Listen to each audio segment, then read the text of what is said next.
Sa unang araw ko sa trabaho, muntik na akong sumuko. Hindi dahil sa tamad ako, hindi dahil sa ayoko, kundi dahil sa unang pagkakataon, pakiramdam ko, hindi ako sapat. Nung gabing yun, halos hindi ako nakatulog ng maayos. Yung apartment namin, 2 kwarto yun. Tigda-2 kami sa bawat kwarto. May kanya-kanya kaming CR. Dahil ako ang baguhan, ako ang nag-a-adjust kasi ayaw kong makaabala. 4:00 pa lang ng umaga, gising na ako. Naligo na ako agad. Nagbihis na ako kaagad. Kasi ayaw kong malate sa unang araw ko. Meron kaming pick-up point na malapit sa accommodation namin. Doon dumadaan ang service na maghatid sa amin sa trabaho.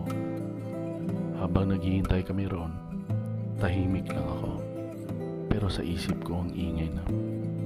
Iniisip ko kung kaya ko ba? Makaka-adjust ba ako? Ano kaya mangyayari sa akin doon? Ramdam ko ang kaba. Ramdam ko ang bigat ng responsibilidad ko. Pagdating ko sa office, doon ko naramdaman, ibang mundo na ito. Iba ang wika, iba ang mga kilos ng mga tao, iba ang sistema. May narinig nga akong nagsasalita ng Arabic. Sa kabila naman may narinig akong nagsasalita ng Indian language. Hindi ko maintindihan lahat. Nakangiti lang ako sa labas, pero sa loob ko natatakot na ako. Binigyan nila ako ng unang assignment. Simpleng task lang siguro para sa kanila yun, pero para sa akin, parang exam na walang reviewer. Ayokong magkamali, ayokong mapahiya. Ilang beses akong nagdo-double check. Buti na lang may mga kasama akong Pilipino sa department. Gina-guide nila ako at saka tinutulungan nila ako.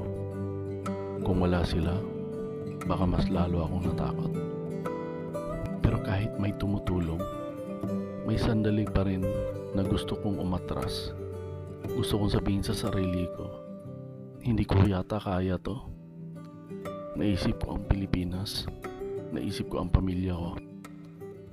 Mas madali sana kung umuwi na lang ako. Pero bigla kong naalala kung bakit ako nandito. Hindi ito para sa pride. Hindi ito para sa ego. Nandito ako para sa pamilya ko. Para sa kinabukasan ng anak ko. Kaya sa araw na yun, pinili kong hindi sumuko. Pinili kong matuto. Pinili kong magtiis. Pinili kong lumaban. Bilang isang OFW, ito ang masasabi ko. Sa unang araw mo sa trabaho, hindi ka perfect. Hindi ka pa eksperto. Hindi ka pa sanay.